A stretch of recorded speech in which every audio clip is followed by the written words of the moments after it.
Spark quad తో smart phone యూజర్లు బహుపరాక్. Smart phone యూజర్లకు మరో ముప్పు వచ్చి పడిందని సైబర్ నిపుణులు హెచ్చరిస్తున్నారు. కొత్తగా స్పార్క్ క్యాట్ అనే వైరస్ స్మార్ట్ ఫోన్ లోకి చొరబడి వ్యక్తిగత సమాచారాన్ని కాజేస్తోందని, తద్వారా తీవ్ర నష్టం కలుగజేస్తోందని అంటున్నారు.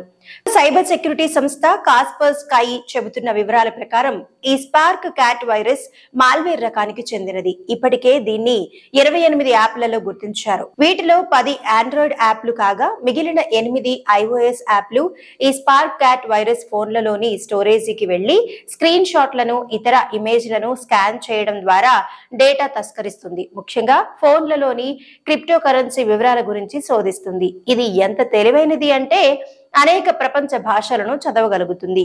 ఆప్టికల్ క్యారెక్టర్ రికగ్నైజేషన్ టెక్నాలజీ ఉపయోగించి ఇమేజ్లలో ఉన్న టెక్స్ట్ ను సంగ్రహిస్తుంది.